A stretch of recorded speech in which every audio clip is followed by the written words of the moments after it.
Welcome to the SwordCast, SwordCast. My wordplay, my swordplay when blades clash.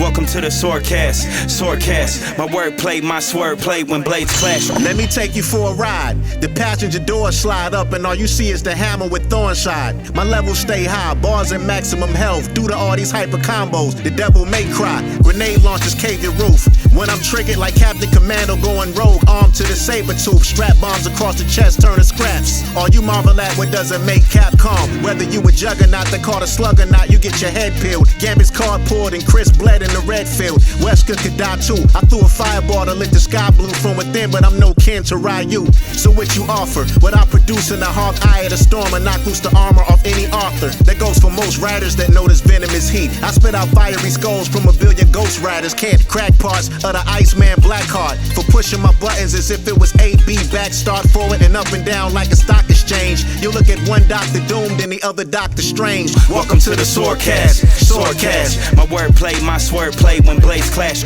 Welcome to the SwordCast, SwordCast. My wordplay, my swordplay when blades clash. Welcome to the SwordCast, SwordCast. My wordplay, my swordplay when blades clash. Welcome to the SwordCast, SwordCast. My wordplay, my swordplay when blades clash.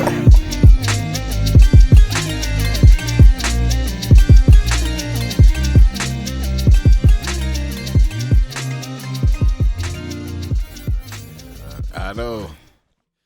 I just turned on the podcast. Oh, you did? Literally just now, and the first thing uttered into the microphone was, I have to buy a standing desk now because my back is fried because I'm old. Oh, hey man, you know, I've been I have a popped rib right now from gross jiu-jitsu. So yeah, I was actually I was about to compete in November, man. I've been training a lot. Like, that's really all I've been doing. And it's really training a lot. Somebody put that nigga in a torture rack. I got a popped rib, dog. Torture rack was one of the finishers that I liked, but it looked like it hurt the least.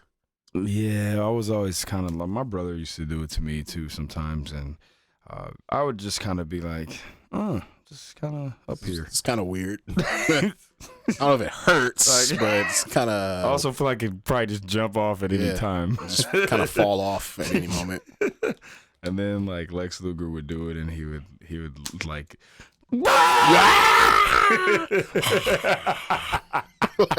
Doug, what are we doing here? That was really mid sub submission finisher. Yep. I had to like unlove Lex Luger. I liked him a lot when I was younger. I never did. He just, he's always just. Then I had to remember. Oh, he actually kind of sucks, man. Doing a lot, man. Yeah, he was just a wooden Indian chief, bro. Like the definition of a wooden Indian chief. Just had zero personality. Goodness. But yo, we're back. We haven't done an episode in like a year. Ages. Yeah. I don't even remember. I have no idea what episode number this is. I think it's 183. I if think you say so. It's 183. But yo, we're back. We are back.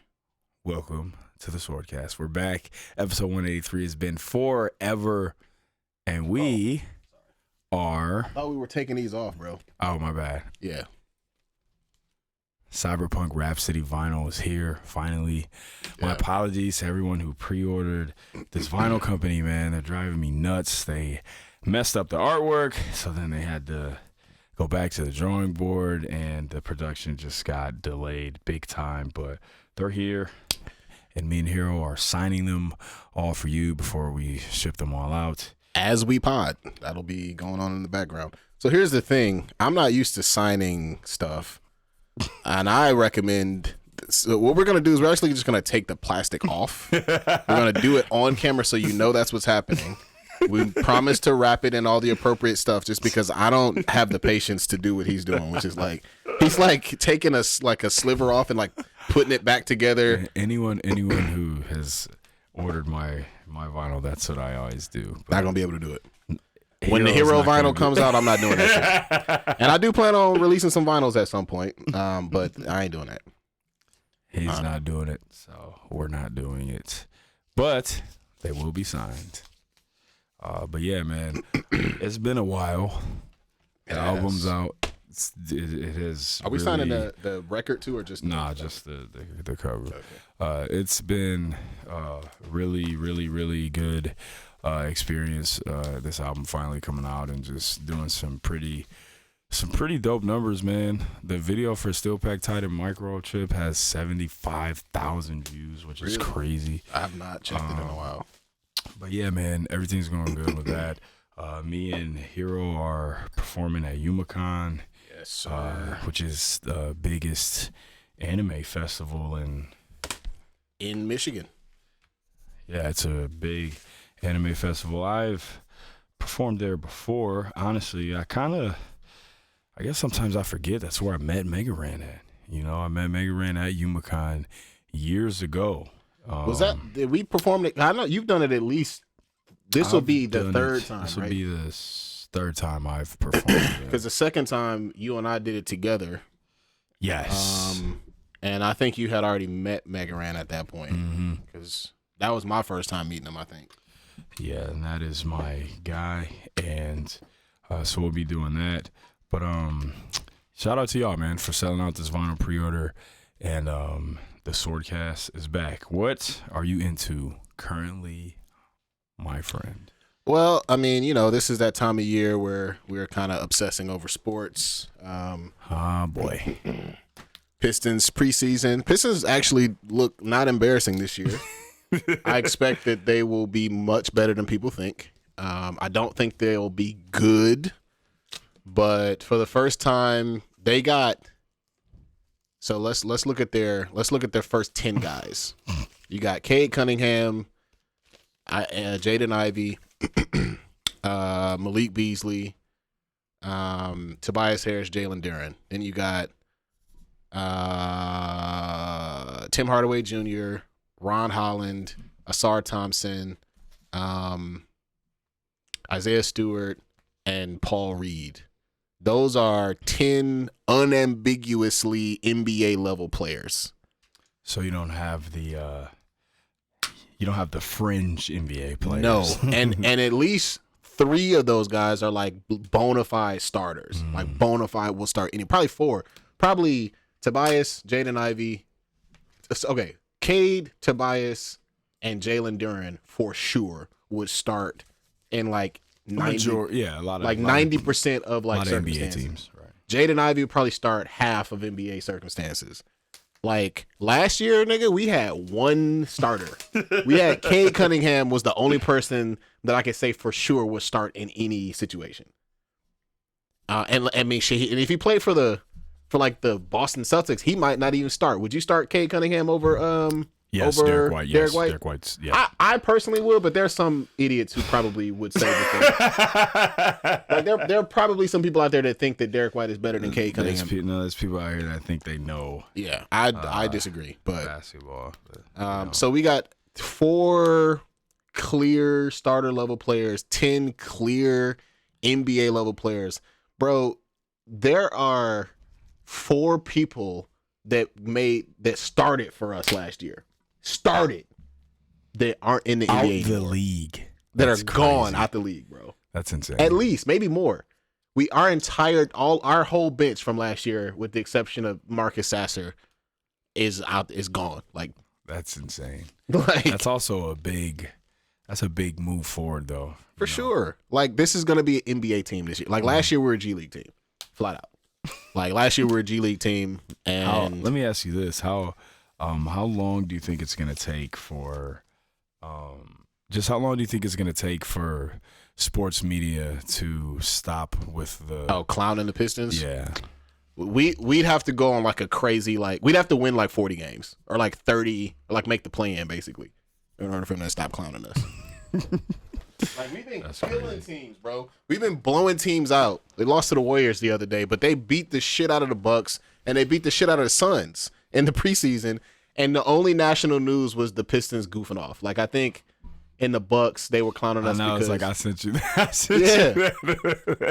Both times he sent it. What happened with the Bucks? It was so the Suns was the Marcus. No, the Bucks was Jalen Duren getting hit in the head off the pick and roll.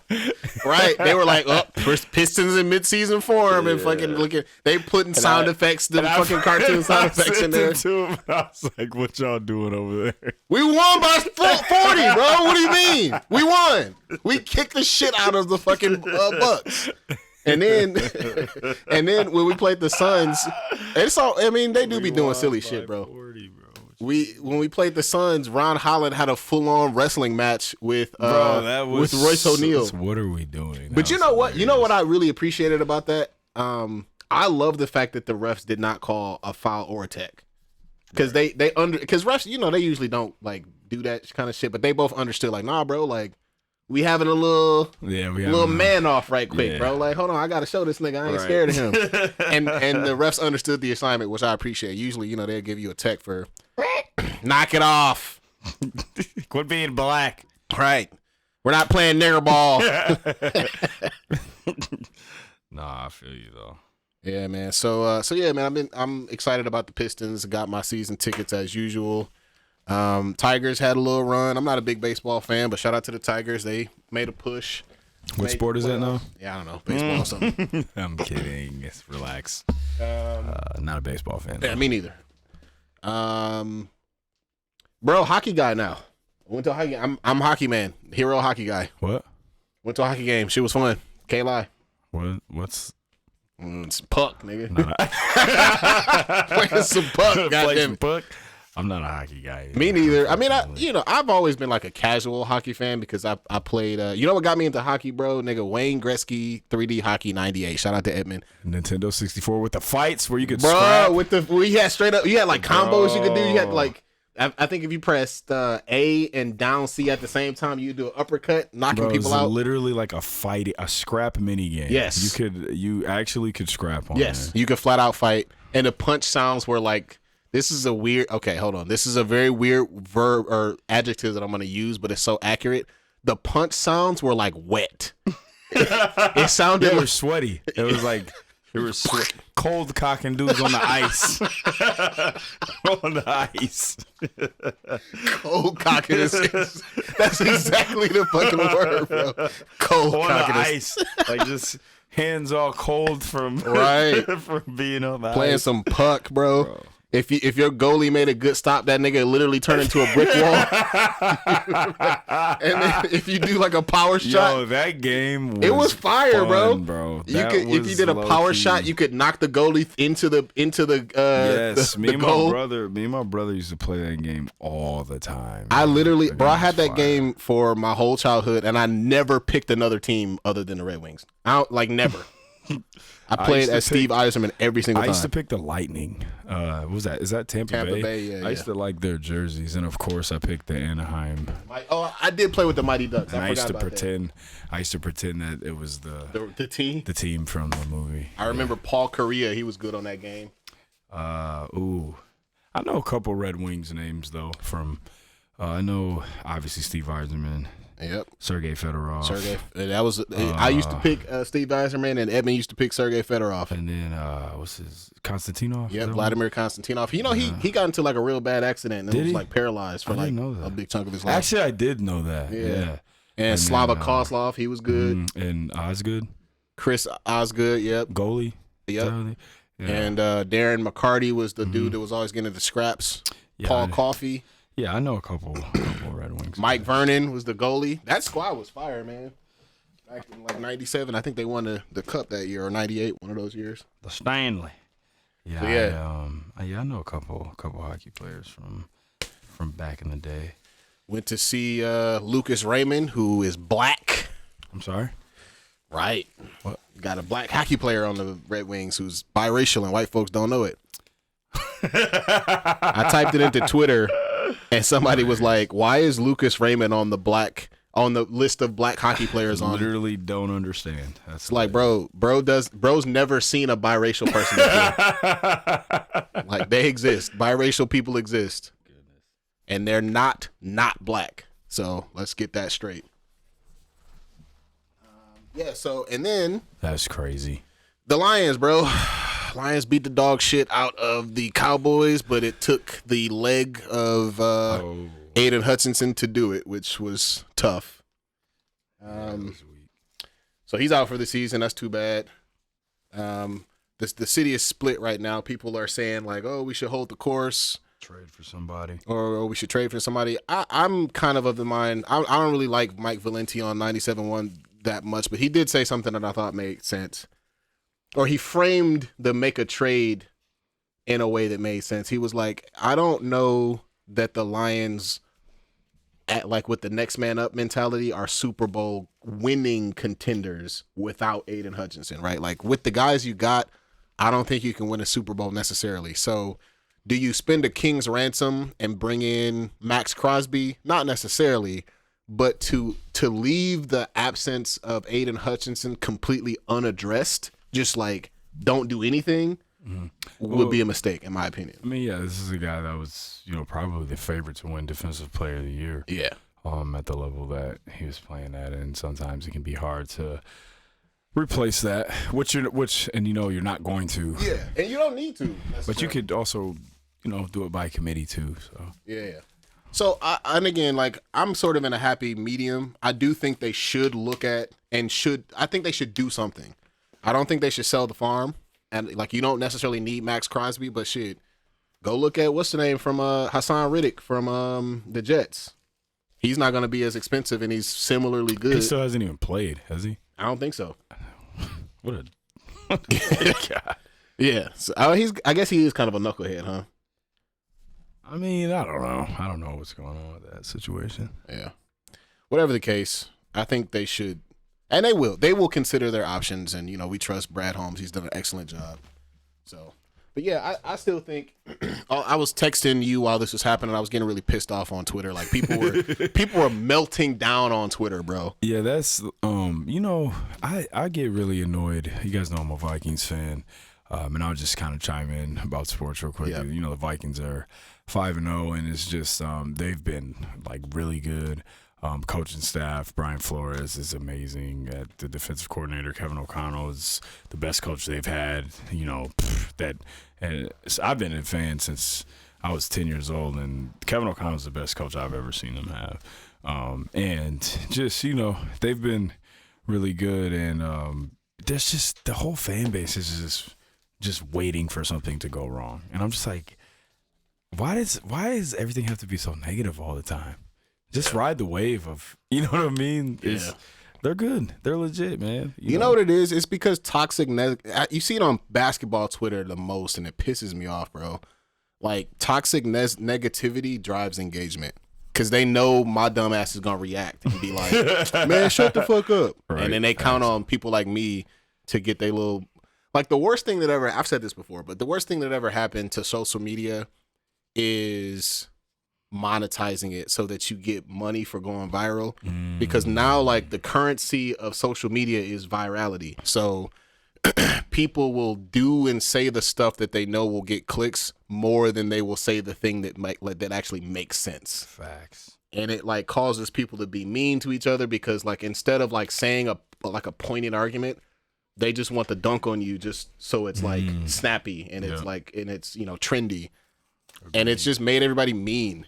And like, and as a result, everybody on Twitter now has the exact same snarky personality. It's like, bro, you guys are fucking losers, bro. Like, that was a fire take right there. I've been thinking about it for a while. Like watching Pistons Twitter, though. Like everybody acts the same on. They say the same. They have like the same cadence. Like they'll be like, blah blah blah has the opportunity to do the funniest thing ever. Like that's just like a standard. It's like a template. Yeah, bruh. Exactly. It's a template. Exactly, bro. It's so weird. They all talk the same, does, especially sports people. God, man, the same. Everybody's the same person, and they're all young white men. And I fucking can't stand it, bro. Like basketball hipsters. It's not even just basketball anymore. Like the Twitterification of sports. It's just like this weird, like gentrification of sports in this way that these young hipster white men are finding like spaces to be valid in like analytics, which is valuable, and I fuck with analytics, but they do it in this like subtly anti-black way that makes me really upset. Where people will be like, you know, there was one thing, I forget exactly the player they were talking about, where they were like, you know, quote unquote hoopers will think that blah blah blah is better than blah blah blah, but the real people who really know ball know that blah blah blah blah blah. And really, what all that was like, I actually agree with what you're saying because that person is overrated, but like the way that you phrase this shit is super anti-black. All it means is like you barbershop monkey ass niggas that all y'all do is look at is look at crossovers and dunks. Y'all niggas don't really know ball like that. And it's like, bro, you fucking Poindexter ass niggas ain't never touched a ball in your life. You dealing with a motherfucker like me who's done both, bro. Like, I played college basketball. Fuck off, period. Right. Like, you can't tell me shit. You don't know the game more than the you like. I don't care how much film you watch, bro. I don't care how much nigga whatever the website is, the fucking metrics websites. Nigga, I gotta log in for that shit too, bro. Like, I played the shit, and also I be online with you niggas, right? So like, what does that mean? And then they say dumb shit like this. This is the one that gets them, because ain't nobody ever had a comeback for this. They say shit like, well, I mean, like feel, right? Like you just can't teach feel. You can't teach IQ. And then I'm like, bro, how the fuck did you niggas learn then? Because you ain't played no ball before. You don't hoop. You don't hoop. I know this for facts. So how did y'all niggas learn basketball IQ if it can't be taught? So either you don't know what you're talking about or it can be taught, because both things can't be true at the same time. And IQ definitely can be taught. Absolutely. Because I teach it to my kids. Bro, like anybody who's played sports at any level knows this. And what are, don't make, because I'm a, you know, come on. You're literally a professional basketball coach. Good player at when I played, college basketball player. Also, good coach. I know. Yes, I've coached with you. You know what I mean? I've been on the bench with you. Come on, you know what I'm saying? So you can't tell me things like you can't teach IQ, because you definitely can. Yeah. Kids, players making reads and learning how to react to things. That's basketball IQ, man. Yes. I had really poor basketball IQ. You know what made me better at it? Going to play college basketball and looking at film all fucking day long. I got really good at understanding basketball. Watching film. What does that teach you? Basketball IQ. Yes. You can learn it. Woo! Now, does it come easier for some people than others? Of course, just like anything does. But it can certainly be taught. Agreed, man. Agreed. But yeah, bro, speaking of sports, the Warriors lost. Don't make me cry. Klay Thompson is gone. Okay. But when he went to the Mavericks, I had my moment. I was very sad. That's my guy. But the Warriors have, I won't even spend time talking about it, because I'll talk about that forever. But they signed some new guys. And I just, I'm loving what I've been seeing so far in the preseason, man. They're undefeated. They're shooting a crap ton of threes. Their very first preseason game against the Clippers, they actually broke their franchise record for threes made in the game. Watching Noveliss watch basketball or any sport is it's like watching somebody on a roller coaster. He literally, in the span of one game, he went from, man, the Warriors suck, to like, broke the record for threes. The vibes are back. There's a couple players that I am not fond of, but we'll save that for another episode. But Warriors are 4-3, shooting the lights out.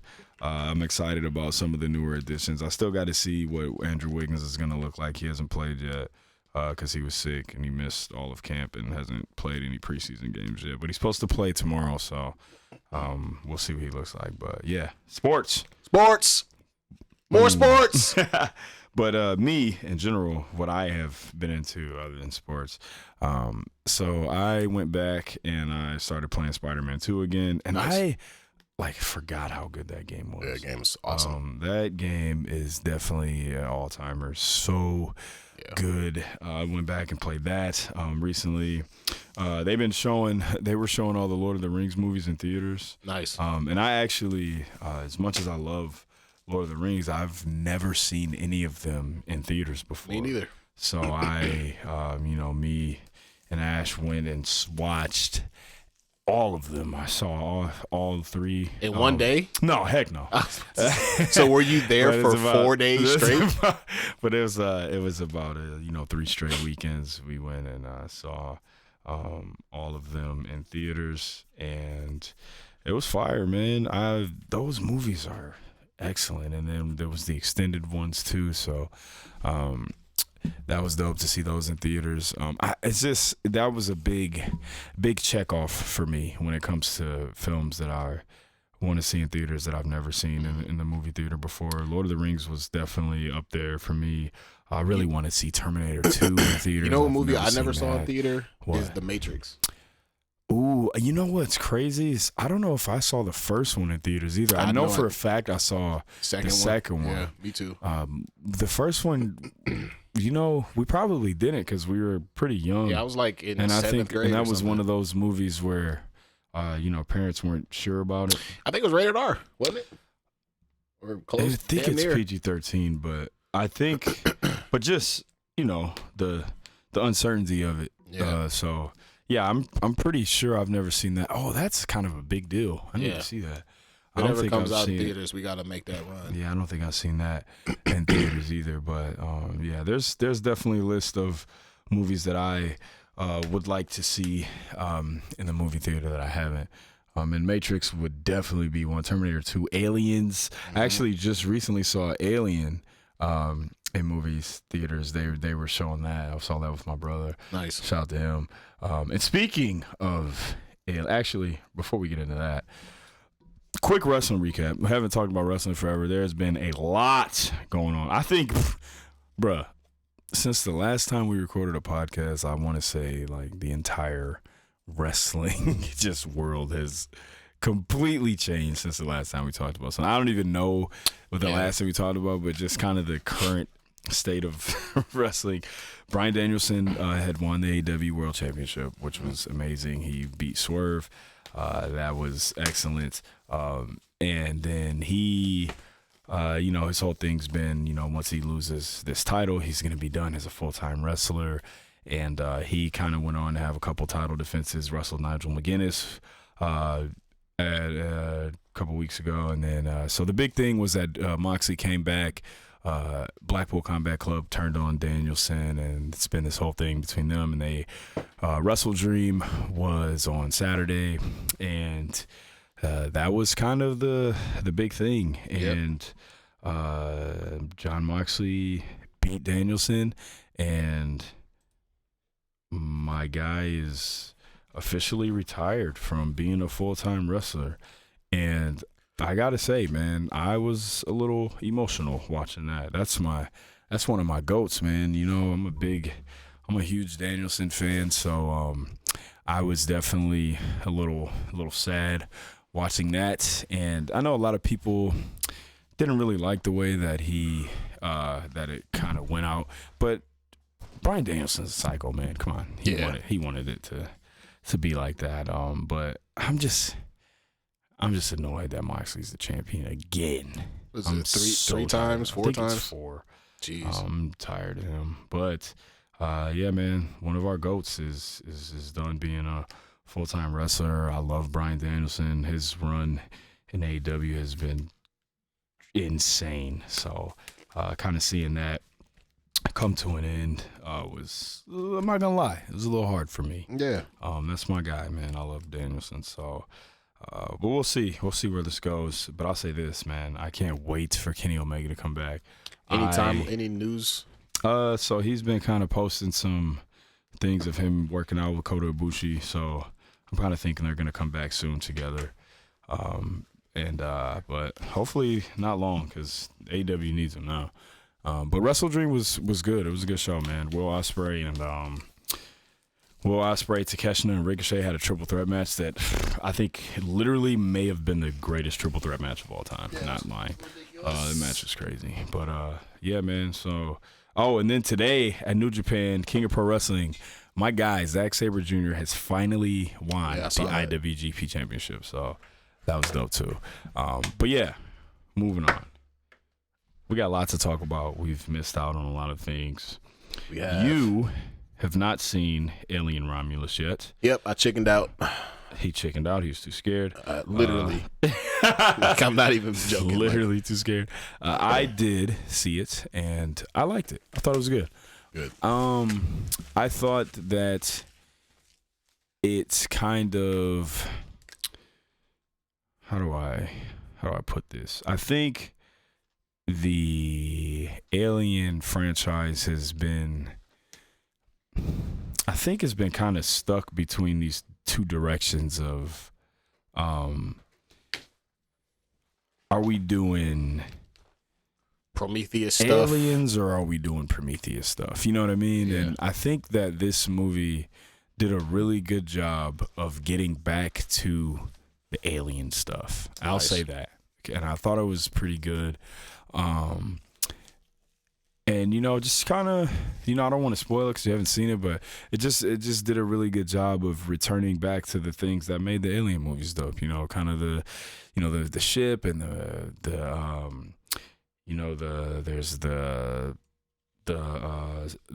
droid, and there's the kind of the mysterious government organization looming over the whole thing. So I thought they did a really good job of returning to some of the things that made, the originals, the first Alien and Aliens made those movies dope. So I actually really liked it. Thought it was pretty good, man. So Good. Let me know when you watch it.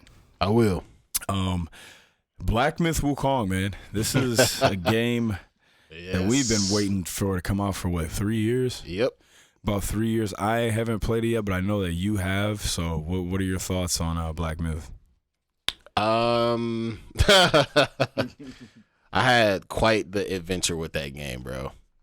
First scene, I think I posted this on Facebook. I was like, I wonder how many young people are gonna rush to like TikTok all at the same time and be like, Black Milk. Shout out to Black Milk. Shout out to Black Milk. Black Myth is copying Dragon Ball Z when they see like they the see mythology Sun Wukong on the, because he's literally, the opening scene is him riding Flying Nimbus. Oh, word up. It's like, oh, this is clearly like, and there were a lot of idiots who were like, man, they're copying Dragon Ball. Don't be that guy. I mean, Journey to the West, friends. Journey to the West is the blueprint for all shonen anime, period. Dragon Ball Z was the one that just did it the most literally.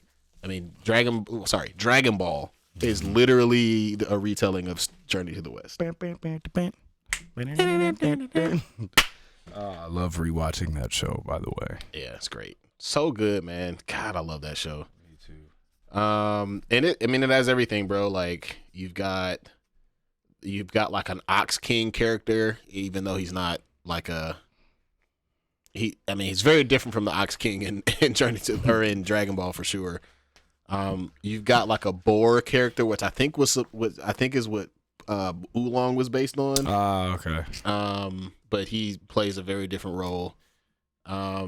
And it's very like I forget, because I read Journey to the West like way back in the day, but I forget how like Buddhist it is. It's damn near like, it's Buddhist, and it's like when because of how Buddhist it is, and those of us who are like who are religious history scholars, that Buddhism is heavily based on rooted in like Hinduism. Mm-hmm. So like it's just really, really well done. Like, the art design is fire. Like, the religious symbolism is just like really beautiful to look at. And like, the funniest thing about Sun Wukong is that he was this like asshole, like trickster type character, very similar to like Anansi the spider in like African culture or West African literal tradition. But he had achieved Buddhahood at this, like, while doing that, which is crazy. Like, how can you be like a meddling asshole and also like achieve enlightenment at the same time? It's unclear. I don't know. Somebody who knows the story better than me can probably correct me whether he was granted Buddhahood or he achieved Buddhahood. I don't really know. But whatever the case, the game is fire, bro. Like, I had a really, really interesting journey with it. Like, I started off, it was fine. It was challenging, but I was able to get through it. And then I ran into my first brick wall. And I was like, fuck this game, bro. Fuck this game, dog. Man. I ran into the tiger guard, and he's literally like the main, what's the main villain off of Kung Fu Panda? Oh yeah, I knew you're talking about. The tiger character. I don't know. I never really. Kung Fu Panda's actually fire. My son really liked it when he was younger. It looked So good, I've seen all but of them. I never really watched it like that. But he looks just like that tiger character. Beat my fucking ass, and I was like, He's actually this shit weak. I think he's actually a jaguar. Oh, really? I'm not sure though. I don't remember. I haven't seen it since he was pretty little. But So yeah, man. I put the game down for a couple of days, and then I secretly turned that bitch on. he came back to it. Yeah, I came back to it because it's like one of those games that it's like, it's very frustrating, and some of the shit is cheap as hell, but like the gameplay is Like fun enough. Souls level. I never played a soul like an actual Souls game like Demon Souls or nothing, Okay. so I can't say for sure. But I liked the combat. I thought once the combat clicked, I liked the combat enough to want to keep playing it. And eventually I kind of figured some tech out. Like, you need a guide to play that game, bro. Like, there are some bosses that you flat out can't beat. Well, I wouldn't say that. There's some bosses that are way, way harder to beat unless you get like a special item to even the odds. But the side quest that you have to do in order to get that is so far off the beaten path that it's like, bro, there's no way I would ever have run into this on my own. There's no way I would have figured this out on my own. And I'm the type of I've got years, decades of gaming experience. I know how to like explore a map. Like, I know how to be thorough. I never would have fucking figured this out, bro. Like, so crazy. But once I figured it out, it's fun, man. Like, the gameplay, once you kind of figure out like how the game wants you to play it. That's the thing about Soulsborne games that I kind of don't like. Like, they say that and I think Elden Ring is different, in that there is a lot of freedom for you to do different ways. But like in games like this, you kind of can't play the game your way. You got to play the game like the way they want you to play it. And I don't really like that. But once I finally was like, all right, fine. Conformist. What y'all want me to do? Y'all want me to just dodge a whole bunch? All right, fine.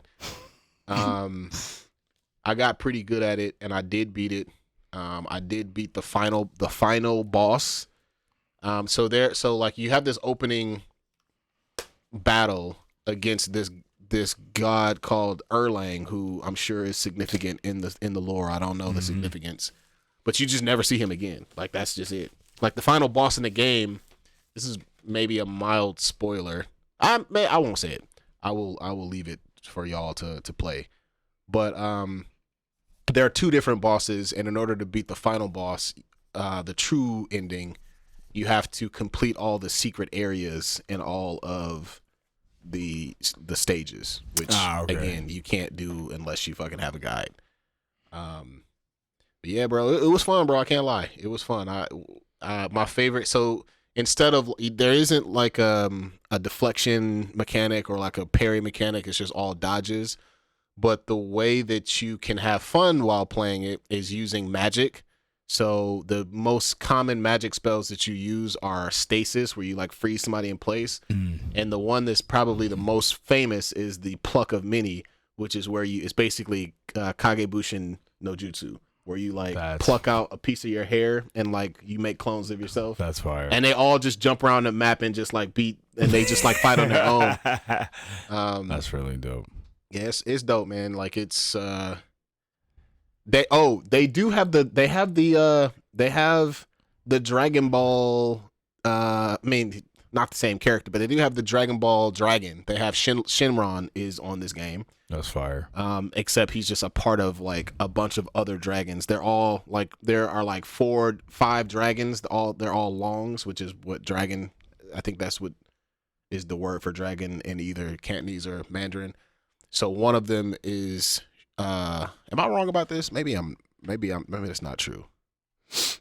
I think, maybe not. I know I could be wrong about this, but you do fight a bunch of longs, and I think one of them is Shenlong. Oh, okay. Not 100% sure, but it's, again, having nothing to do with like the Dragon Ball Shenlong, but just same name. But yeah, it's cool, bro. It was a good game. I do recommend you play it. Just have some patience because like you're gonna run into some Just roadblocks. have some patience. You're gonna run into some roadblocks where it's just like, all right, I can't beat him. So Word up. Some people love that shit. I don't love that necessarily, but whatever. I got good, so fuck off. Whatever. Can't tell me shit. Boom. All right. I'm definitely gonna play it when I get a chance. But yeah, man, some other big things that happened, man. James Earl Jones passed away, man. He's one of our legends, one of our black acting legends, legendary voice actor as well. Just kind of let's not use Darth Vader. And but give me what's a role that James Earl Jones played that you just really loved? This one is almost as easy of a pick as Darth Vader, but the King of Mamunda from what's it called? Coming to America. Ramunda, King of Ramunda, Yes. whichever it was called. Yeah, that's a good one. The Field of Dreams character. His character in Fences, he was excellent in that. If you're into some stage stuff, yeah, he's just legendary, man. And then of course Mufasa, bro. Like, Hey, that's gotta be the one. That's the one for us, I think. Simba, you deliberately disobeyed me, bruh. You are my son. Bro, Lion King, man. Like, that's another movie that I recently saw in theaters. They showed it for the anniversary. I took my daughter to see it. That's and fire. Just such a perfect movie. And when you're a kid, you really love Simba and you really connect with Simba. But just like, I haven't seen that movie in a really long time, even though I know it word for word. Yeah, facts. But it's just watching it as an adult now with kids and stuff, like really connected with Mufasa's character. So that was dope. But yeah, man, even the guy from The Sandlot, man, he played that small role in The Sandlot. And then also, I mean, you guys know me, I love Conan the Barbarian, and Thulsa Doom, dog, just one of his best roles, man, where he had the long hair. He's such a good villain in that movie. So shout out to James Earl Jones. Yeah, man, rest in Rest peace. in peace to the legend, and obviously the legendary voice of one Darth Vader, man. And shout out to the other dude who played the body of Darth Vader too. I think he died recently too, or a couple years ago. Oh, I didn't know that. Hopefully I didn't kill him. Maybe he's still alive. Wow. That's usually a $50 fine if you accidentally kill somebody. Yes. Let me see. Body of Darth Vader, David Prowse. Is he still alive? Murder. He is still alive. You accidentally. Oh no, killed he died. He died in okay. 2020. I was gonna say, man. Yeah, that's what I thought. I remember it was not that long ago. 2020. Damn, 6'6". Yeah, he's a big guy, man. Had to be. No. Shout out to Darth Vader, man. Yeah. All parties involved. But yeah, man, another big thing, right? We haven't done an episode in so long. Terminator Zero. Yeah. I know you haven't seen the entire show. Terminator Zero. This is a Netflix anime, okay, and it is a Terminator anime. I just, kind of leading up to the creation of the, Cyberpunk Rhapsody album, and we always talked on here about how much, I was kind of getting into the just kind of the cyberpunk aesthetic and just the sci-fi dystopia type of movies and anime stuff. And I was really into Terminator. Obviously, that's how, Cyberdyne Systems was made, right? One of my favorite songs on the album. And they announced this Terminator Zero anime, and I was really anticipating this, man. Just really thinking it could be, something good. And because, I'm off the shonen thing, and it's been, and I always say that Vagabond just like destroyed my interest in shonen anime and stuff. And so it's been, I've been really trying to find different stuff, and I was really into Ninja Kamui, and I thought that was really gonna hit for me. And it was going so well, and then they just kind of went full mech 3D, and I just didn't really like that. I didn't feel like it needed it. It felt really dope when it was kind of street level, kind of grounded in that. It kind of. Wait, hold on, right quick. Uh-oh. So they got this picture of Sam Darnold, and I was like, 5-0. He's been playing well, and I was like, this nigga look like a Lego man. He does look like. And then Oob was like, he does look rather PS1-ish. Leave Sam alone. The man's 5-0. Yeah, no, he's been playing well, man. That's hilarious. He looks like a Lego man. But yeah, man. Ninja Kamui kind of went in a direction that I wasn't pleased with. Mech anime just doesn't quite, like, if it's not a Gundam or like a big robot, yeah, it just don't really hit the right. I just felt like the show didn't need it. I thought it was really dope when it was kind of what it was, ninjas and the magic. Kind of, I told you, it had like a little Metal Gear feel to it to me. Yeah. Especially that one scene where they were like infiltrating the base. It was fire. But I had been anticipating Terminator Zero for a minute, and I finished it, and I gotta say, man, it was dope.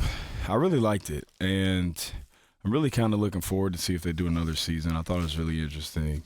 It kind of takes this, that approach to Japan kind of having their own Skynet system, and it's basically, the guy who creates it. It's cool, man. I'll say that one, time travel can be kind of annoying sometimes in everything, right? Film, TV series, anime, whatever.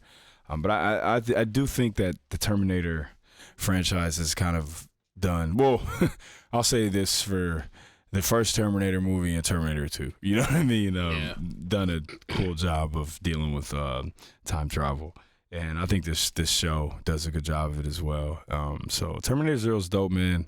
Love the animation. The characters are dope. The animation's good. Really reminds me of it's got kind of a Ghost in the Shell vibe and feel to it. Animation kind of does. And I think that the same studio made this as well, if I'm not mistaken. I think the same people that made Ghost in the Shell made this too.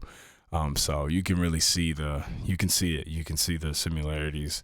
And it's dope, man. So if you haven't watched it, if you guys haven't checked it out, check out Terminator Zero. It was fire. Boom. Another thing I want to talk about, Slam Dunk. Bruh, now this I have seen. That shit was fucking amazing, dog. It was so good. So the movie, right? Slam Dunk the movie. Hero had been telling me to watch the movie on Netflix. Now, if you guys don't know, my favorite mangaka ever, Takehiko Inoue, the guy who made Vagabond, also made Slam Dunk. And a little bit about my background with Slam Dunk. Slam Dunk is one of the first manga that I ever checked out when I was younger. First one I finished. Obviously, hoop, you know what I'm saying, basketball. And it was really the first big sports, manga from the 90s. And but I never really got into the anime though. You know what I mean? I read the manga, read a lot of the manga. I never finished it, but I read a lot of it when I was growing up. It was, like I said, it was one of the first manga I ever got into. The art was fire, loved it, thought it was hilarious. But I never really watched the anime. You know what I'm saying? It was old, and I just kind of never came around to it. And then I always loved Kuroko no Basuke, which is like more modern. You know what I mean? So I just never went back and watched Slam Dunk. The movie was on Netflix. I think it still is. And I watched the movie, and Hiro had been trying to get me to watch this movie for so long, and I finally was like, all right, I'm gonna watch it. And it had the 3D animation, which I don't like, but in it you can see Inoi's art style, like that you see in the manga, you can see it in the movie, and it's really dope. And I watched the movie, and the movie is fire. So I was like, man, I'm gonna go back and I'm gonna watch Slam Dunk. So I watched all of the Slam Dunk anime from the beginning. It's like, and it is 56 episodes or more. Maybe I think it's like 60 something, isn't it? It's like I can't remember exactly how many. It was like 70 something, 60 something, but it's not super long. But it's so amazing to me. And you guys, you know, I love 90s anime is that's just my heart. You know, I love Berserk, Yu Yu Hakusho, man, Dragon Ball Z, Cowboy Bebop, Ghost in the Shell. You know, 90s anime is my jam, and it always will be. So when we're done with this, I got a sneaky sleeper 90s anime that needs more examination. Bet. Let's continue. Don't forget. No promises, but I'll try. But yeah, so hold on. I just heard you sign your autograph, and given the fact that I wasn't looking at you couldn't tell me that you weren't just going like.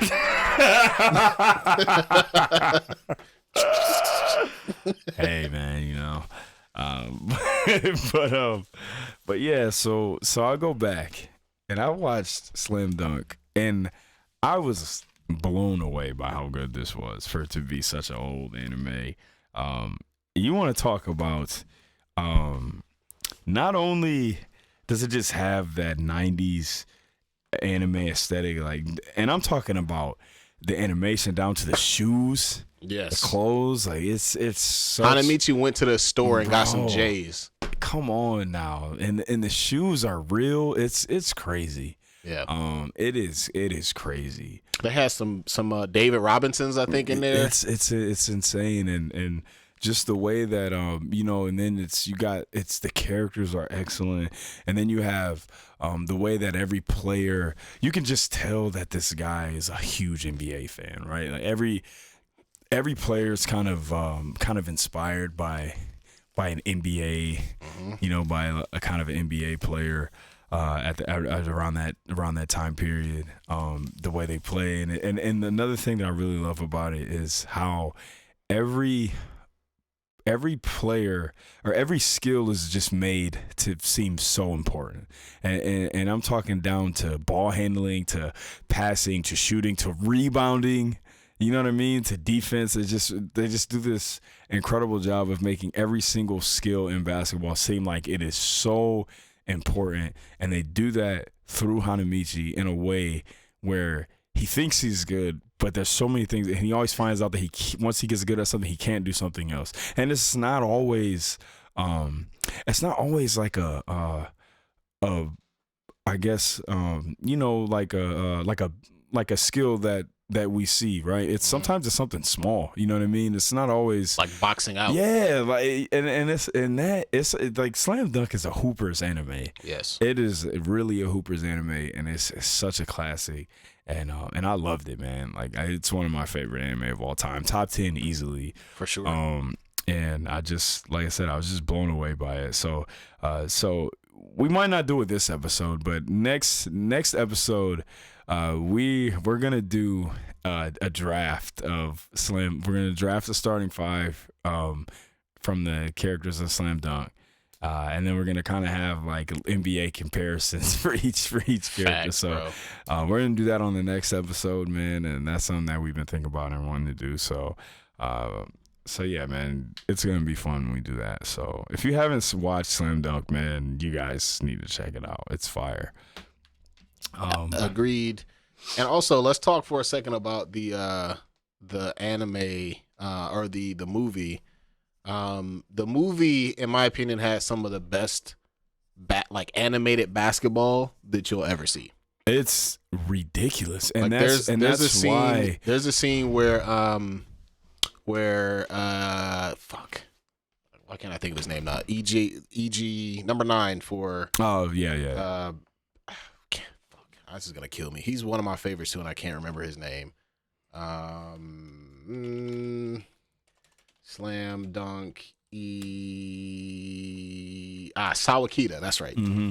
Eiji Sawakita, where he, if you read the manga, you know how this ends, but like there's like a crunch time situation where, first of all, like the way that they introduce Sawakita is so fire because like he not really doing a whole lot at first, where he's just kind of like lazily kind of like, I'll just get a bucket. And he's like super aloof and like he's not taking it seriously.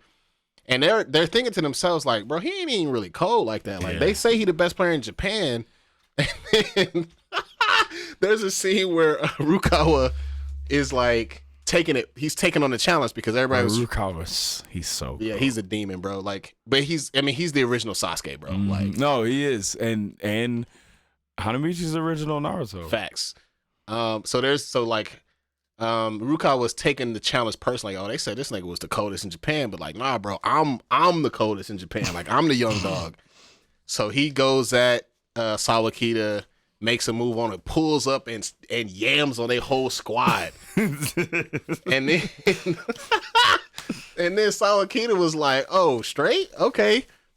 Sawakita bust Rukawa ass so bad that Rukawa like had to stop trying to score. Like he got to the point where he was like, bro, I can't score on him, bro. Like I can't guard him and I can't get buckets no more. Like he completely shuts Rukawa down to the point where he has to the game winner, spoiler alert, is Hanamichi gets a layup because Rukawa is like, he's wide open and I'm getting smothered. Like literally, like it's a big deal because Rukawa doesn't pass. No, he never passes. And they do a better job of it in the manga. They like talk about it for like an entire chapter. It was like Rukawa has never had this happen to him before, where he's getting locked up so bad that he like loses confidence. Like he's like, bro, I can't and he's the do shit. And he's the most confident player. Yeah, like that's his superpower is that he's super confident. And he's like, Sawakita completely destroyed him, and he's like, bro, like I can't do shit. I can't do anything. I can't guard him. I can't score. I can't guard him. Take me out. Suck me out. Like coach. I'm ineffective on the court. So the final possession, just a word on the animation, or second to last possession. Sawakita gets this pin down. He comes off a curl.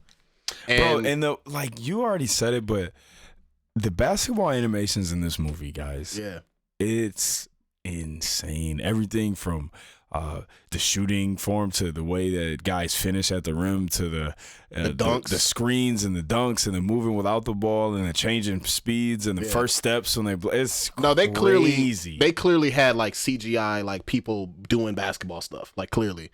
Because when Sawakita, he comes off this pin down and he does like a Kobe Bryant, like Michael Jordan, like crossover into like a fadeaway pull up jumper, and the form, it is beautiful, bro. It's crazy. I was like, dog, this is incredible. I feel like I'm watching Game 7 right now. I was literally like, when I watched this movie, I was watching it with my son, and we're literally reacting to it.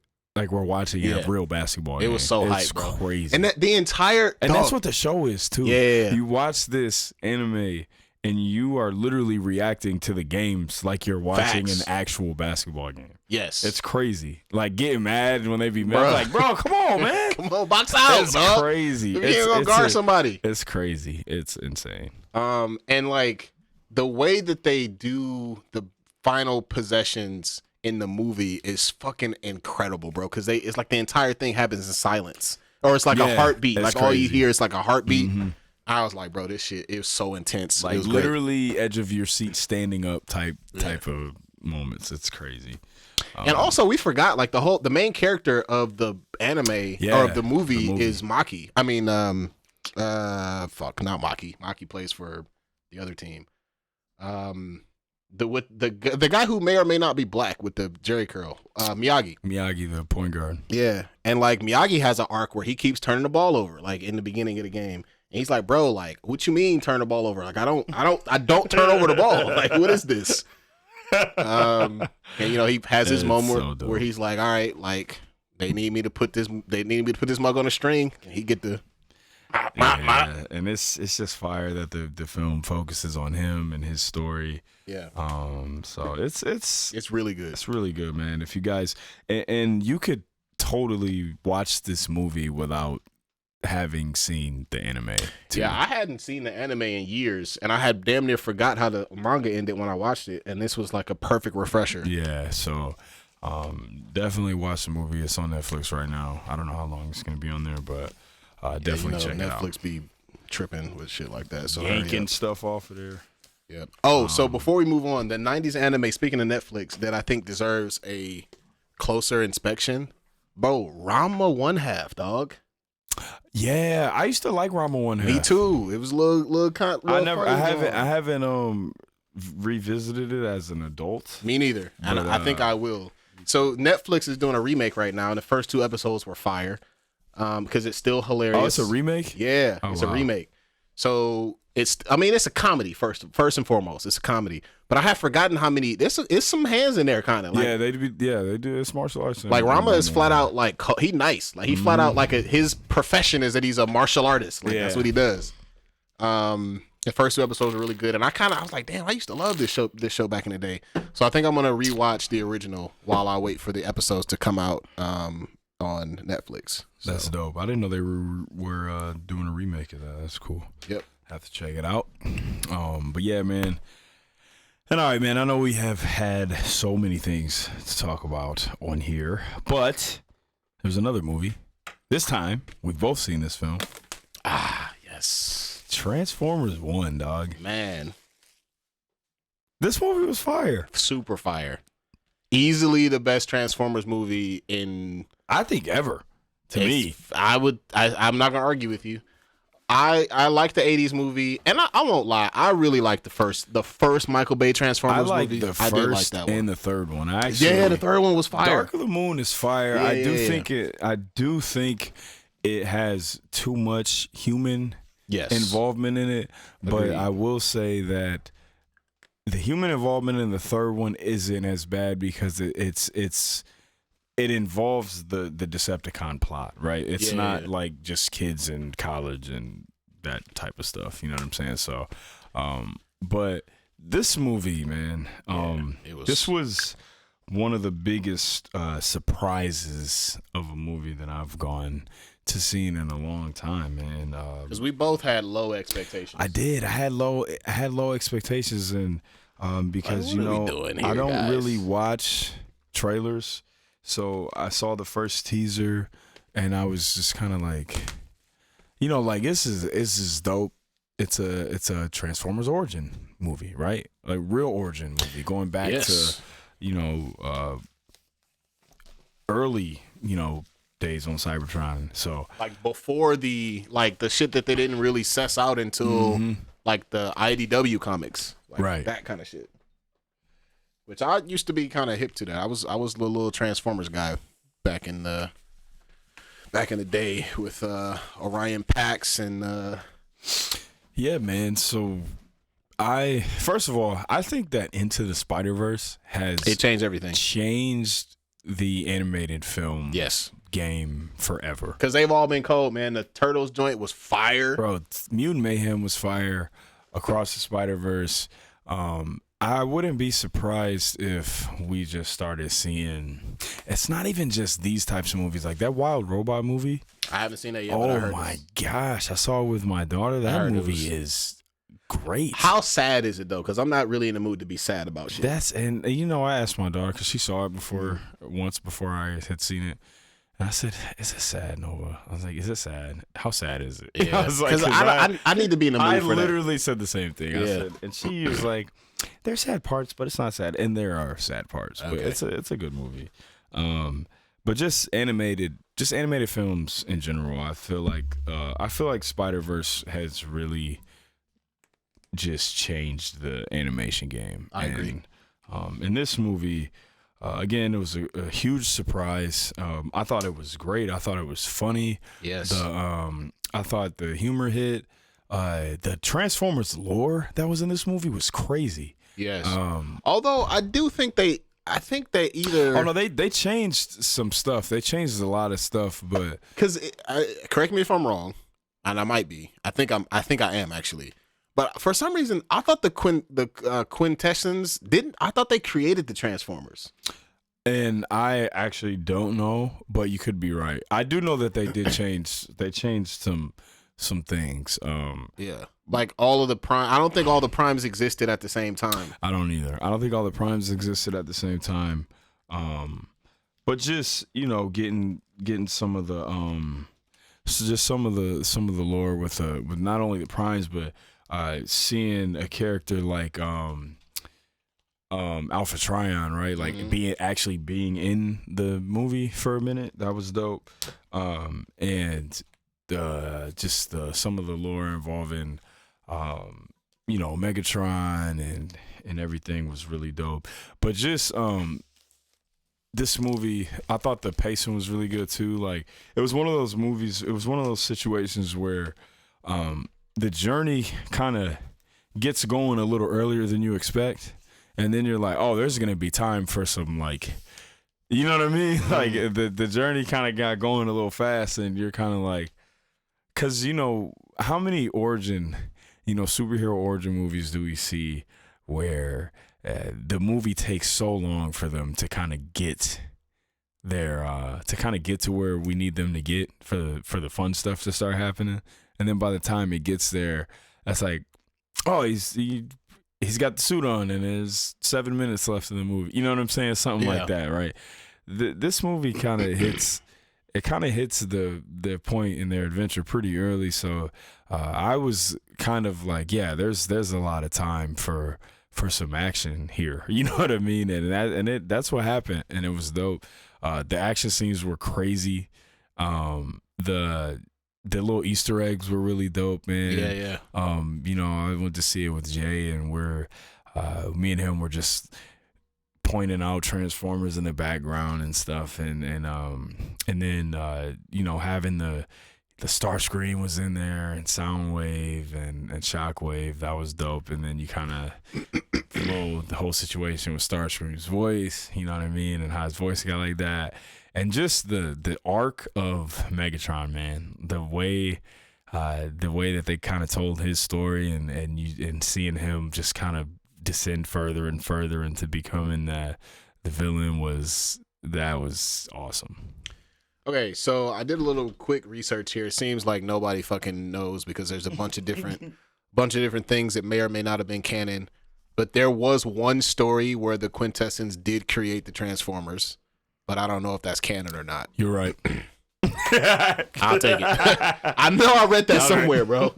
Like, so that was one thing that they changed. And also they changed the Quintessence to be like bugs, which I don't think they were. They were like multi-faced kind of weird aliens. Yeah, they were bugs in the movie. Yeah, it was I really, really enjoyed this movie quite a bit. And it made me want to get back into, because one of the things I really liked about Transformers was like getting into the lore, and I kind of want to revisit it because it's a lot of cool stuff. I have one small gripe, bro. Small. I don't like that they didn't 1-to-1 transfer or translate the original Soundwave's voice. Oh, yeah. Like, I'm talking about the full vocoder from the 80s. Yeah. Like, that shit. That's my favorite Soundwave. Best voice, for sure. Like, the way he looked in the Bumblebee movie, and, like, his voice there. Oh, my God. Yeah, that was fire. So good. That was fire. That Bumblebee movie, Sneaky, It was good. was good, too. Yeah. But, yeah, bro. To me, the Bumblebee movie had the best, like, look. It was the best live action look of the Transformers. For sure. This movie was dope, man. The fights were crazy. The fight at the end, bro. That shit was incredible, dog. Dog. The fight at the end, man, with Optimus, and when he gets the Matrix of leaders. Dog, that's the greatest superhero landing of all time, bro. What? That shit was so fucking dope, dog. Gosh. That whole scene. The birth end of that movie, bro. Yeah, when Primus gave him the and then I was Matrix. just waiting for him to put the face shield on. I was waiting. I'm like, are they gonna do it? They're probably not, because he's new design, and nope. Oh yeah, put it on. And I there. was like, ah! The fight at the end was incredible, bro. When Megatron was when he was like, I'm done saving you, just crazy, bro. Megatron's heel turn was a little sudden, but They had to do it in one movie. I think they did a good. I agree. I think it happened fast, but they did a good job of. It was weird because it did happen fast. I definitely feel like it happened fast, but they did a good job of, even though it happened fast, it still was gradual. It happened, and I feel like they over showed you. Yeah, like, it was a little on the nose. They knew it was fast. So yeah, like all right, remember, he's an he's an asshole. Like, so. It's happening. Hey, it's happening right now. You seeing it? Yeah. Look at his eyes, man. Look at his eyes. Turn red. I did notice the first time his eyes turned red, I was like, oh. Yo, when I was in the theater watching this movie, there was this 50-year-old, like super sweaty white nerd behind me. And he was talking the whole movie. Ugh. Well, here's the thing, bro. He was talking the whole movie. He was like, before the movie started, he did this like, actually like really spot on Optimus Prime impression. I even turned around, I was like, bro, like that's pretty good. That's actually excellent. But my thing was, bro, I thought I was gonna be annoyed with him, but he was just a big old sweaty having a good time. Having a good time, man. Having a good time watching, and he an OG, bro. Like he probably been a Transformers guy since like 1981. Facts. So I you know what, I was like, hey man, you know what? I don't mind, bro. And sometimes, bro, right? Sometimes I think of this too. Like we were too young, right, when the first Transformers movie came out. Initial hype. Well, yeah, and even when the original Transformers movie came out, right? When did that movie come out? 1980. Like 83. That movie, right? We're too young for that. Mm-hmm. So think about you being a kid, and you go see that movie. I always think about this, bro. Because I do like that movie. But think about being a kid. 86, right? So I wasn't born yet. But think about being a kid and you go see that movie and you're the biggest Optimus. Everybody, huge Optimus. You're all Optimus Prime fans. You're kids. Who doesn't love Optimus Prime? It's your favorite character ever. Yeah. And this dude dies in the first 5 minutes of that movie. Weak. Are you kidding me? Yeah. Are you kidding me? And he died. Are you kidding me? He turned gray. And you're a kid. And he crushed it over. And you have loved Transformers your whole life. And you go see, and I know this movie's great. And everybody loves this movie. And it's kind of the birth of Hot Rod being this really dope character. A lot of people, actually, you know what, though? Because of what you're describing, a lot of people don't fuck with Hot Rod. With Rodimus Prime specifically. Yeah. And it's kind of not his fault, bro. Like I don't know, bro. He gave it to me. But so now, right, this is kind of the first animated Transformers movie since that. Mm-hmm. So imagine you're, 50. Yep. Now you're going to see a movie where Optimus Prime is the man. He's the man. And he doesn't die. You know what I'm saying? So I get it, man. He was cool, man. He was a little bit annoying, but it was from a good place. Yes, and it was fine. Like he was not disrupting my movie experience. Mm-hmm. Facts. I hear that, man. And then so this movie was dope. If you guys haven't seen it, definitely go see it.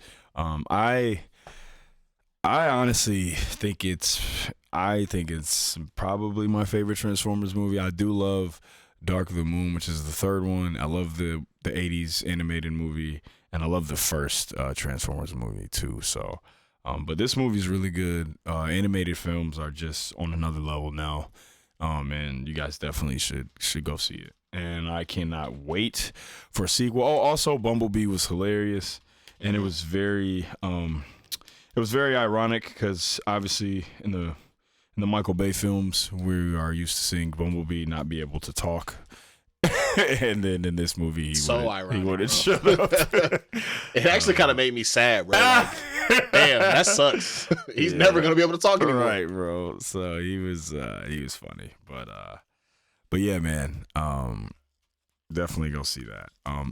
One more movie I want to talk about because it's been a while. Real quick, go ahead. I just put this on Twitter. And it's going to piss some people. It's going to piss the white fans off. Oh, boy. Because people do this thing where they call Tobias Harris Toby. And I'm like, let's not call Tobias Harris Toby. I will not be explaining further. Like, if you know, you know. If you don't, just take my word for it. We not calling no black man Toby. It's not happening. Jeez. Dear Toby. Nobody seen Roots. I mean, what are we doing? Dear Toby. But go see Transformers, man. Hey, Rebel Ridge. Bruh. Netflix. Hard. What'd you think? It was fire, bro. I really, really enjoyed it. I'm a little sad that Boyega didn't get to play that role. I like Aaron Pierce. Was he supposed to be them? Yes, they wrote that movie for him. He was the original cast in that. I did not know that. And he was training for it too. Like he was. I didn't know that. Yeah. Aaron Pierce is good. Like he's a great actor. What's the story behind him not? Unclear, man. He left on unclear circumstances. Some people said that like he didn't have a good time on set and he just got up and left. His camp says that he left because of family reasons. It's not clear. We don't really know why. Dang, he would have been dope in that. Yeah, but Aaron Pierce killed it. No, he killed it for sure. Man, it's fire. Like, it was great. But there's one thing, bro. Redeemable white character. Man, so many redeemable white characters, and also they went so far out of their way to make sure that the main character didn't hurt the cops. Seriously, hurt the cops. You know what I'm saying? Like he was. Like, man, fuck them cops, bro. Like, I feel that. They were trying to frame him for murder. They were like trying to they weren't trying to frame him for murder. They were trying to literally kill him. Yeah, facts. Like, and again, like I totally understand with all, like respect to our law enforcement officers. You know what I'm saying? You know, I am critical of the institution of police, but I know that it's human beings out there that's just trying to do the right thing. However, in this movie, these were crooks, right? And like they deserve the punishment that they were supposed to get. And this movie was being a little too safe. I think I kind of said the same thing when I wrote a review for it on Letterboxd. Yeah. I was a little. I felt kind of the same way that that it was a little too safe for me, considering the circumstances. Yeah. Like if you want to make a statement about the corrupt system of racist police, like then make that statement. Like don't they tiptoed around it for sure. Like that's the part where, and again, like if I'm putting on my laser eyes, I can be critical of that. Like if we want to make this statement, like you want to make a critical statement about like this corrupt institution of small town institutionally racist police, make the statement and don't fuck around with it. Mm-hmm. But from just an action standpoint, like an action movie buff, like Rambo fan guy, like it was dope. Thumbs up. It was cool. Yeah. I liked the inclusion of there was some jiu-jitsu in there. Judo in there. He was a flat out like judo, like a jiu-jitsu like specialist. Yeah, it was dope. So I actually liked that. He was putting everybody to sleep. It reminded me. You ever seen Jack Reacher? So there's a few different Jack Reachers. Which one are you talking about? The movie, the first one with Tom Cruise. I've not seen that. I hear the show actually good.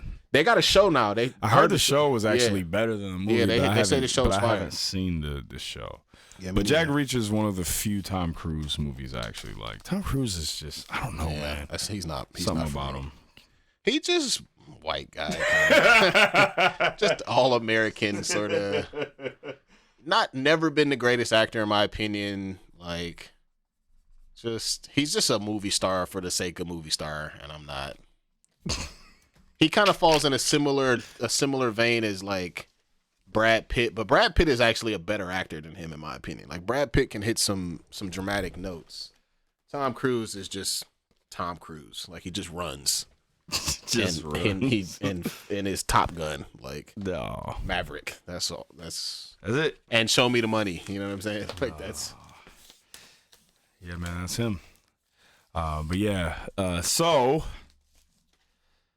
this is our first episode of Forever. Yep. We still signing away, by the way. We're still signing records. That's why we're kind of having these pauses in between. Yeah. Still signing all these vinyl for you guys. We gonna get back to it though. Podcast is still a thing. You know why? Because we like it too, right? Like this is how we hang out. You know what I mean? That's true. That's also true too. You know, we we have been on a hiatus of sorts because life be lifing, as you all know. So but we do have plans to get back to consistently getting back to doing the pod, man. Because like Hero said, this is how me and him, hang out too. Yeah. So, cool. And we're performing at UMACon. Yep. If you are in, we actually are performing this weekend too. Yeah. Right? In at New Dodge. Hamtramck with the homie Mega Ran on the 18th.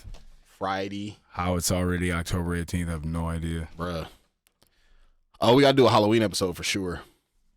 Definitely got to do a Halloween episode where we dress up. Last year I was Ripley from Aliens. I forgot what I was. Did I do like a first version of the cyberpunk costume? I think I did. No, you were... Can't remember. No, I feel like you were a character from Game of Thrones. Ah, that's right. I did the Corlys Velaryon. Yeah, that's right. That's right. Yeah. So we'll definitely do a Halloween episode. I got a couple of costumes I'm choosing between right now. One of my favorite things to do around Halloween time is take my kids to the Halloween store where they get to look around and choose or figure out what they want to be. Jay's older, so he's a little more complicated. Probably gonna have to order something for him off the internet, but I just like going in there and putting on. I had this creepy baby mask on, and I was chasing Nova around with a chainsaw. That's pretty funny, but yeah, man, it is almost Halloween, so definitely do a Halloween episode. Speaking of Halloween, I love watching Blade around this time. Yes, that's a sneaky, interesting. That's like a good Halloween pick for a movie, bro. So I watched the first Blade, which obviously classic, bruh, awesome, so good. But I pretty much Blade is one of my favorite movies of all time. Like I come back, I throw Blade in a lot. You know what I'm saying? It's one of my comfort movies. You know what I'm saying? So I haven't seen Blade 2 in forever, right? Mm-hmm. I watched Blade 2 last night. All right. Blade 3 was the one that was Blade weak, 3 right? is weak, but I think Blade 2 belongs in that conversation with like Aliens and Terminator 2 as a really good sequel movie to a first movie that was already really good. I can't really remember it at all. Bro, so I haven't seen it in forever. Yeah. The fights in the first Blade were really good. The fights in Blade 2 are crazy. It's better. Like the fights are better in the second movie. The story's a little more interesting with the Reapers. Remember, it was the virus that was kind of infecting the vampires and then turned them into Reapers, and they were those shit, those weird creatures. The story's kind of Donnie Yen's randomly in this movie. This, Ron Perlman's in it. Now that you mention it, it's like all coming back. Bro, that movie's fire. Yeah. It blew me away, the fighting in that movie, honestly. And I mean, there's some campy CGI that was completely not needed. Like there's some parts where they just go CGI for like no reason. But yeah, I was very impressed at how good the second one was, man. There's the part where Blaine, where he, the vampires kind of enlist him to help them deal with the Reapers, and Ron Perlman's being a jerk to him, his character, and Blade just puts that bomb in the back of his head. Oh yeah, it is the best. It's so good, man. He just puts it in his head, and he just basically, anytime he says something, he'll just beep it. It's awesome, man. That movie, yeah. But yeah, Blade 2. Blade 2 is definitely slept on. One of the best sequels, man. The first one's a classic, and we all know that. But bro, I think Blade 2 I can't believe Blade showed up in fucking Deadpool and Wolverine. Yeah, it was crazy. Man. I was like, what the? Completely unexpected. Blade? Completely unexpected. What? Bro. That was Let's awesome. go, dog. But yeah, those Blade movies, the first two Blade movies are... It's just... The best part about I don't even know if there's been better fighting in... It's up there. In a superhero movie. Wesley was legit, bro. He was, bro. Like I said, Blade is fire, bro. There's a couple fight scenes in Blade 2 where I was like, I literally paused it and I had to look up who the stunt coordinator was, because I was like, dog, is this Yin Wu Ping? Like I was literally like, this is this good. Like I had to look it up and see if he was involved in this movie because the fights were so good. But yeah, man, Blade 2, watch it. It's fire. You know what movie I want to watch again to see if it stands up? Because I have good memories of it. Spawn, the original Spawn movie from like 1998, 99, something like that. Yeah, so I actually, that's another one, man. I haven't seen the Spawn movie, man, in ages. I haven't seen that probably since I was a kid. I don't think I've revisited that movie at any point during adulthood. So, but I do remember that the costume was awesome. They nailed the costume. Yeah, and Michael J. White's in it. So and he's a beast. So maybe I will have to go back and watch Spawn. I feel like it probably had a ton of weird CGI effects. Something just happened in Monday Night Football. What happened? Somebody threw a Hail Mary. Somebody get hurt. That's all that happens in the NFL is people get hurt. So let me see. No, I don't want to see no slow motion. No.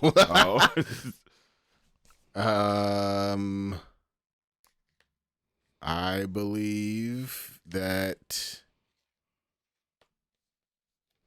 I believe that we will win. Oh my God! I used to do that when I was working at Quicken Loans. They would just start that chant randomly. That sounds horrible. Fucking losers. Sounds like a nightmare. It looks like. Come on, Amari, do it. Come on. No, move. Looks like the Jets just threw a Hail Mary to maybe win the game. No, bro, it's like 8:00. What time is it? Or maybe it's at half. I don't know. Hey, it has to be halftime. It's 9:45. It's not late enough for that to be game. People are saying Hail Mary. I don't know. I mean, it was probably just a half at the half. Let me just look at the score. Well, I don't know why I'm trying to use Twitter to figure this out. Yes, halftime, and I don't think it counted.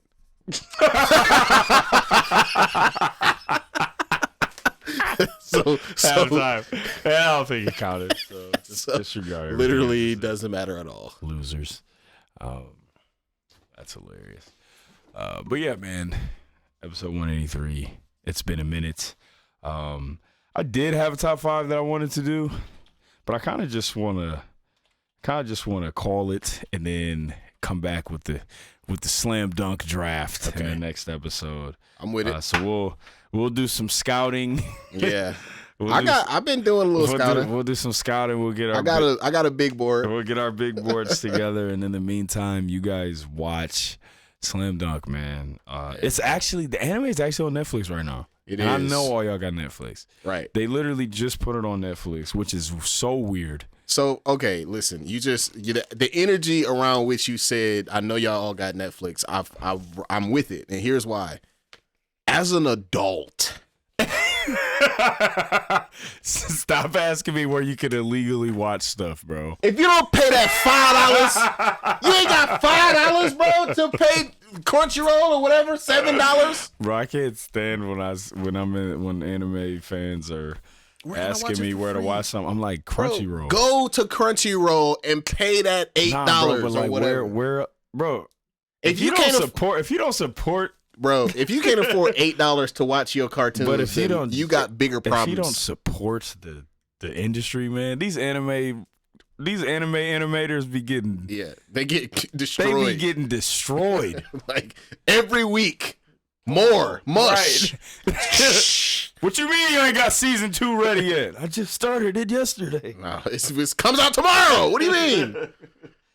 Yeah, bro. If you ain't got $8 to put on Crunchyroll.com, then you got bigger problems to worry about than where to find episode 1090 of fucking One Piece. Like, I'm sorry. As an adult, like, come on. Episode 4111. And I'm not even saying that to like judge nobody or shame anybody, but I do think, in all seriousness, if this is a problem that you have, like, I think you might need to restructure your priorities, bro. Like, that's all. Anyways, stop asking me for free streams. I don't got them. I'm bougie now. I watch shit in fucking 4K only. Yo, I have an interesting take. Okay. I'm glad you said that. This is something that I've recently, very recently came around on. Okay. I don't know if I like 4K restoration of everything. Say more about that. So, I love Lord of the Rings. I watched I have the DVDs from back in the day when they first came out. And they're on HBO Max. And I was watching, before we went to see it in the theaters and everything, I was kind of watching them at the crib. And I was watching Fellowship of the Ring on HBO Max.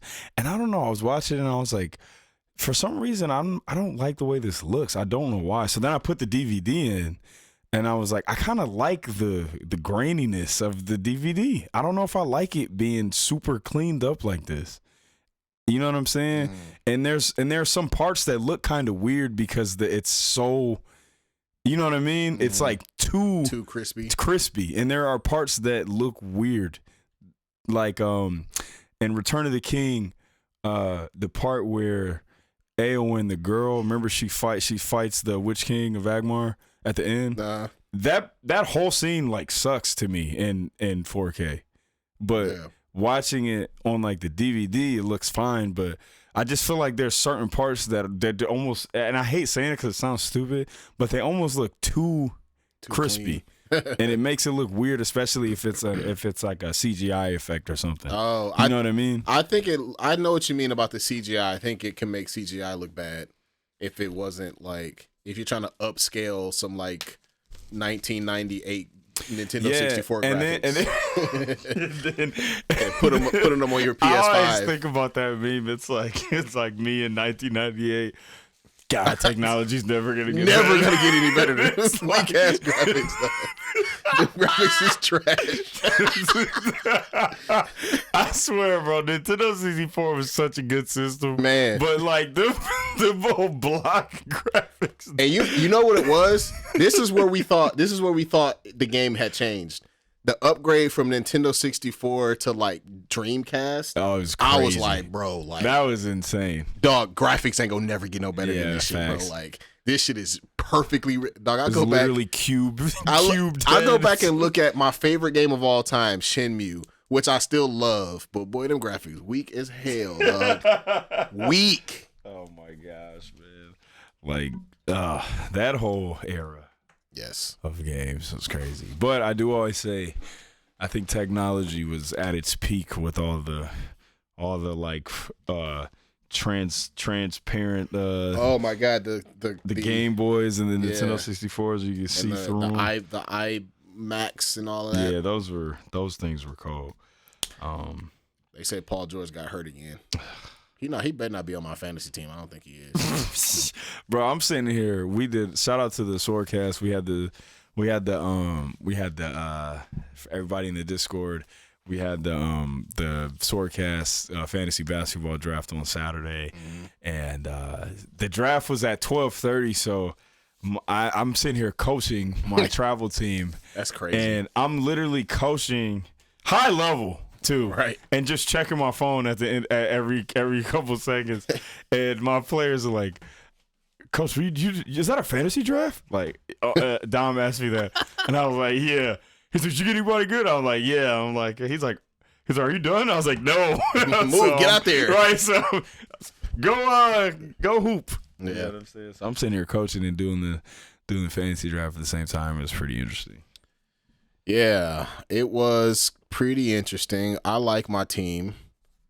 They slipped up and didn't draft Ja Morant until like the 7th round because he was out all year. So I got him for free. Yeah, I'm a little irritated at that. And I'm a little irritated that, see, this is one thing I will say about fantasy basketball. They do not update their rankings, bro. And I hate that. Yeah, the rankings were super weird. Football is good. The fantasy football is good at updating rankings, like literally to the second. Yes. Fantasy basketball, bro, they'll have if Kevin Durant got hurt last year, he would be at the bottom. And yeah, he was like 50th this year. That's crazy. Yeah, that was crazy. Nah, bro, I hate fantasy rankings of basketball because I got pissed off because I missed out on Zion. He was low because he got hurt. He was last like year. 100 bro, something. crazy. Like 118.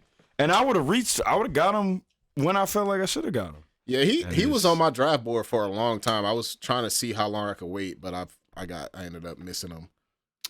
But but you got John Morant for free. I got John Morant and Victor Wembanyama for free. God, I can't stand. I can't stand fantasy rankings, man. It's so dumb. Y'all just keep misusing your keepers. You're not supposed to keep the guys that you take with your first pick. Like, that's not the point of keepers. We know you got lucky. I didn't get lucky, bro. Like, that's how you use them. This guy. Where I got lucky is that I didn't even get lucky. I just took a chance because John Morant, the reason why he didn't get picked is because he got suspended at the beginning of last year. Remember? So he but was he out. still shouldn't have been. He shouldn't have been that low on there. He wasn't. I mean, hey, bro. that was y'all didn't pick him until the 11th round. I wasn't gonna pick him anyway. I can't stand John Morant. But my first pick this year was Anthony Davis.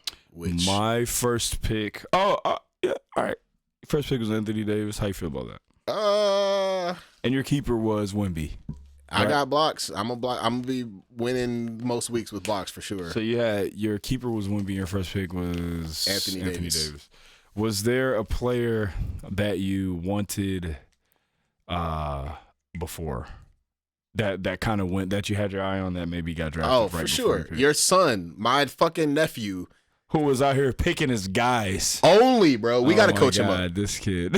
He picked Cade, who he picked Rob Dillingham. he picked Cade with this first pick, which I was like, rookie move. I mostly said that because I was mad. I wasn't gonna pick him in the first round, but I was gonna probably get him in the second round. But he got him right away, and I was like, well, I schooled him on it, and he was gonna pick his favorite players regardless. He picked Rob Dillingham in the second round. That's crazy talk. I was literally I was in tears. I was like, this kid is sticking to Jayless. I was like, he's literally doing what he told me he was gonna do. He doesn't care. He's treating it like 2K. Jayless, this is not. He's treating it like it's like YouTube, bro. Dog, like it's YouTube. Like I have a fantasy. I'm doing a league with my team, with my boys. Oh, nice. That's fun. And I'm completely anticipating them to just pick all these types of young players. Like, my team's about to be, I'm about to have like Steph, Luka, Kevin Durant, Giannis, Victor Wembanyama, and they're gonna be out here. Jeremy McCain, Rob Dillingham. My goodness, Rob Dillingham is gonna be good, but come on now. That's their guy. That's all the kids love him. They love Jeremy McCain. Yeah, and they love who's the guy on the Spurs? The young guard. Oh, Stephon Castle. Yeah, he's gonna be good. I like him. If his shooting comes around, I think he'll be really good. I'm not super convinced about the shooting though. Cade was the guy who I've never had him. As big of a Cade fan as I am, I've never had him in any fantasy team. Not one time. That's kind of crazy. I always make sure because I can't reach for. He's not the guy. He's not a guy that you reach for in the first round yet. Well, I just keep Steph. I had Steph the last 2 years, so I just keep Steph all the time. And then, but my first pick was James Harden. I was debating between him and Kevin Durant, but I'm gonna tell you, like, and I'll say this right now, James Harden is my dark horse for MVP candidate. He's gonna have a good year. I watched the Warriors played the Clippers. First of all, I love James Harden. He's one of my favorite players of all time. I know we clown him a lot. But we never clowned his basketball game. Yeah, he's one of my favorite players. I love James Harden. Yeah. I think he had one of the most dominant, ridiculous runs in NBA history. He is a player who they had to literally change the rules for because he was that unstoppable. Yep. And I watched the Clippers game when they played the Warriors in preseason. And I'm gonna tell you what James Harden looks like. It looks like he is going to be, his usage is about to be insane. Yep. They're gonna run like I don't know about you. I'm totally anticipating Kawhi not playing. Yeah. Ever. Yeah, I think we got to start having a different conversation about Kawhi, man. Like his lack of availability at this point is like, all right, we gonna have to start counting this against you in your legacy. Facts. So I don't know about you, but like I said, I'm anticipating him not playing at all. So I think that they are just about to be running everything through James Harden. And he's going to be having some of these games where he's got 30 and 15. You know what I'm saying? Yeah. Like 30 points, 15 assists. So I'm really anticipating him just kind of having a crazy year. Yeah, I think he's gonna have a big year. I think he's gonna. Another person who your brother actually got that snuck past me was Paulo Banchero. He pissed me off with that. I was gonna keep him. wanted He was gonna be my other keeper, but I forgot I had Ja Morant I because he think was hurt. he's gonna be really good, man. Yep, and then another one that your brother also got was Jaden Ivey, who I was down on last year, but he's been. Yeah, you told me you kind of came back around on him. Yes, this preseason he's looked like a different player, bro. He looks like, bro. Monty Williams had him like in the fucking what was that place in Get Out?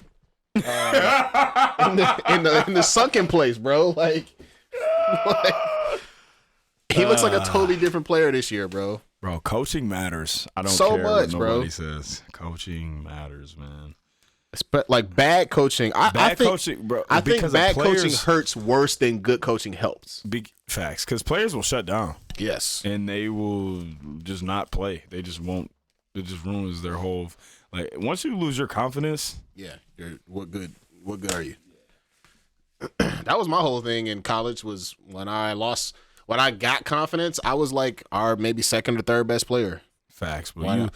you lose confidence, it's tough. I'm weak. I can't make layups. I don't know how to run a play. I'm running in the wrong direction. I'm running towards the wrong basket because I'm a fucking idiot. Facts. All right, man. We gonna keep signing these records. We still got. Show them this. Can you see the stack? Yeah, stack right cheer. We still got a few more to go. Yeah. But yeah, man, we're gonna get these vinyl. We're gonna start shipping out tomorrow. And thank y'all for selling out the pre-order. And thank y'all for listening. And we coming back with the next episode next week with the Slam Dunk Draft. Hey man, go watch Slam Dunk.